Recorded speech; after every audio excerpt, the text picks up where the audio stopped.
Hey, this is Carla from the Butcher Babies. This is George Corner Fisher from Cannibal Corpse. Hey, this is Rex from Kill Devil Hill. It's Wednesday 13. This is Daz from Devil Derby. This is Odorous from War. You're listening to Rabid Noise on Rabid Radio.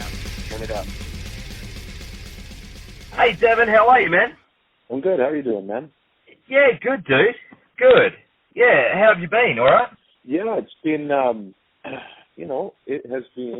it's been good. It's been intense. It's been more than it has been ever, really, in terms of attention and workload and all these sorts of things. But I certainly found ways to kind of keep myself a little more calm during it all than it used to be. Well, your new album, Transcendence, sounds like you guys really pushed yourselves to the limits with this one, man. Not just with writing, but production as well. You know, I've got a lot of love for this album, man, and I've only had it about a week. Are you as proud as it sounds? Like it's one of your one of your best, man. Yeah, no, I'm very proud of it. I mean, I think the thing for me with DTP at this point is I really want to do it for the sake of the band, for the sake of the audience, and for the sake of the fact that I still really do enjoy playing this style of music. But doing it without a real authentic reason, you know, without really connecting to it emotionally, it's you might as well not do it at all. So I'm proud of this one because, like you had mentioned, we all did push ourselves to the limit. And for me, I really pushed myself to find an angle to connect to it. And I think it's actually really great, man. Oh, dude, it's phenomenal. It's like one of your best. Thank definitely. You. Yeah. Thank you, dude. That's wicked. As at 25 years in, I'll take that, man. That sounds great. Awesome, man. Well, everyone's loving it, man. All my mates have got it. Everyone's like buzzing on it, dude. It's definitely cool. And the track Higher feels like, you know, it embraces everything that is Devin Townsend. You know, everything from strapping to Ocean Machine to deconstruction. Was that the plan when writing that one, or did it just sort of come out that way? It came out that way because of the theme. I mean, one of the most interesting parts of this project for me was the opportunity to explain to the band why I write the way that I do. And Higher is a good example of that because I wrote that song to represent a certain emotion, you know what I mean? To go from a place of uncertainty to a place of anger to a place of triumph, you know what I mean? And that kind of process of going from one place to another is really, it's necessary to get all those sorts of different dynamics, right? So it's fortunate that was something that was interesting to me this time around because it ended up, you know, being a song that did that, right? Yeah, man. And you worked with the band on this one too. Do you feel like you're closer as a team now after working together on it? Yeah, very much. And I apologize here today too, man.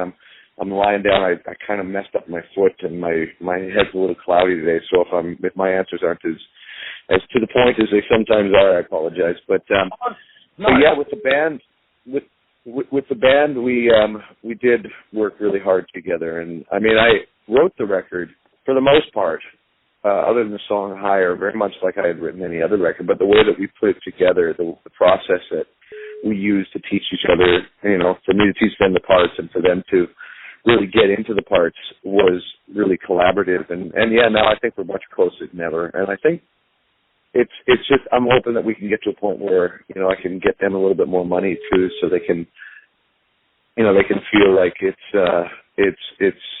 been worth the effort for them, right? Yeah, no, totally understand that one, man. And you know, you've re-recorded Hyperdrive, Kingdom, and now Truth.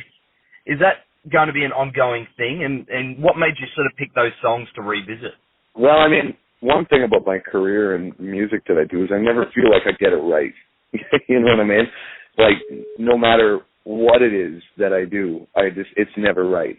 So if there's a song that I've written in the past that I like and something that I'm writing currently seems to have a place in it for that theme, whatever that original, like Kingdom or Hyperdrive or Victim or anything, then I'll certainly take another kick at the can. You know, I have no shame in redoing things, and there's a good chance I'll keep redoing it too, just because, like I said, man, it's never right. It will never be right. It can't be right. Just by the definition that perfection just doesn't exist, right? But in my head, I just want to keep striving and getting closer and closer and closer. So an opportunity like this album, where the theme of it led into something like Truth, was an excuse for me to take another try at it. Yeah, but I've always loved that song, and I love how you're doing it. It's sort of like you're connecting these other songs to, or these other albums to what you're doing now. So it's just kind of like one. Yes, totally. It's beautiful, man. That's it's it, so exactly. Good. Love it. Thank you, man. I mean, that's you just hit the nail on the head. I mean, everything that I've done musically, the book, personally, it's all one thing. You know, it's like my whole trip is one thing, and so there's sort of tethers between it all that connect it back to the beginning and hopefully into the future and all these sorts of things. And ultimately, when I'm dead and gone, I just hope that whoever gets a chance to hear whatever it is that I do, recognize that it is just, one thing. It's just one middle-class white Canadian male's definition of how awesome he thinks shit is. You also got your cover of Transdermal Celebration, and that, man, I love that Wheat song. Is that always the plan to tie that in with the album? Yeah, there was a good 5 years there that basically all I listened to was Ween. You know what I mean? Like, I had all the records and went to the shows, and I just loved them. They just seemed to be so, like, they just did whatever the fuck they wanted, and I mean, I love that. And I love the fact that amidst all their, glue huffing records, they'd have something like White Pepper that was just such an unbelievably beautiful album, you know what I mean? They were just really inspiring. And not only that, they were like a band that the whole DTP got into, because we all come at it from different places, I mean, I like what I like, and, Ryan and Brian and Dave and Mike, they all come from a totally different school of thought.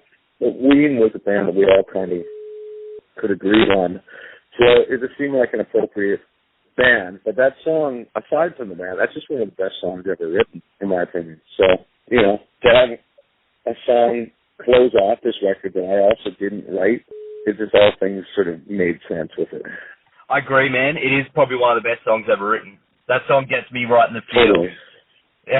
Me too, man. You just, of course, released your book, and I'm so keen to read it, man. But I'm a bit of a slow reader.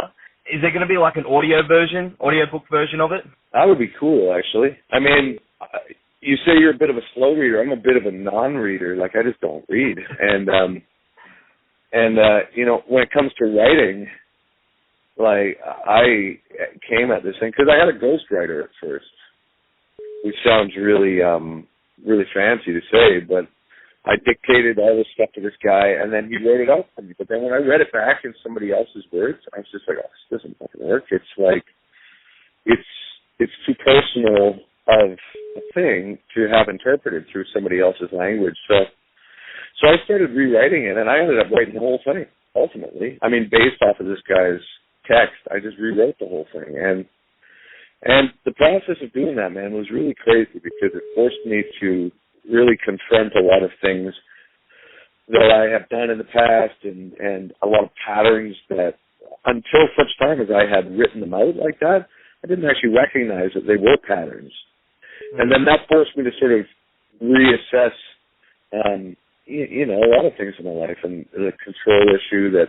ultimately led to sort of opening it up with Transcendence a bit, or things in the future, my inability to have fun, or, I never allow myself pleasure of any sort. You're always beating yourself up all the fucking time, or working all the time. And after writing the book, I was like, wow, man, like, if your goals in life are to become better than you are and to become happier, then you really need to start doing the dirty work of changing some of these things. And so the book, what started as something that I just needed to do to sort of keep the boat afloat, ended up being something that was of, immense significance to me, and is as important, maybe even more so, than any of the records that I've done. And it's a really cool project. I went to Iceland and I did an acoustic record for it that comes with it, and I don't know, man. All in all, that was a hell of a project. That was a really challenging one on a personal level to complete. Sounds like it, man. It would have been hard to sort of just sit there and write out from day dot, but you know, I'm as I said, I'm keen to read it, and you know, is it more? I think hey, I'll just make it a big coloring book. You know what I mean? With like pop-up pages and 4 or 5 words of a page. That'd be something I could get behind, right? But I wonder actually if I did an audio version of it. I wonder if that would be cool. Yeah, it might be cool. Oh man, I'd be totally up for that. Who would maybe if you don't read it, would you get maybe Morgan Freeman or what about Michael Caine? Yeah, I think both of those guys, I keep approaching them, and actually, no, they keep approaching me. I just have to turn them down all the time. Morgan's always on the phone to me wanting to dictate my book, but, I'm keeping at bay. I think Michael Caine would be good because no one would expect it. Yeah, or Peter O'Toole. Devin Townsend. Yeah, we got Joe Toy to do the audiobook. That'd be great. Actually, that is a brilliant idea. It would kind of undermine the emotional content of it to have a metaphor for a penis rattling on about my life. Well, man, just wanted to quickly ask you just about the Gore album, Beyond Hell, which is one of my favorite albums you produced. I'm a massive Dave Brocky fan. What was it like working with him? Dave was a brother, man. Me and him really got along well, and I was a fan of his since I was a kid, and he was going through some hard times at the time, and we became actually really good friends. And I spent time with him, and he came up and spent time with me, and we just became really good friends, man. I really understood where he was coming from. Very different people, but I have nothing but love for Dave. When he died, I sadly wasn't surprised, but it was still a shock. And, I think that his work and all the things that I've done, was of, massive significance. So I love the guy. Yeah, me too, man. I was pretty sad. And as I said, I'm a massive Gore fan and Dave Brocky fan, like his solo stuff as well. Like, I think, so I just want to ask you that because I love that album and I love the production. It's like 2 of my favorite things in the one. And I think it's 10 years. It's just hit 10 years just recently. So, since the release. Yes, sir. Yeah, thanks so much, man. It's great stuff again, dude. And, I'm recovering from this stupid leg thing, and so we'll see where we are next time we talk. Yeah, man. I hope you feel better, dude, and hopefully see you down here soon. Yeah, man. Thanks so much, buddy.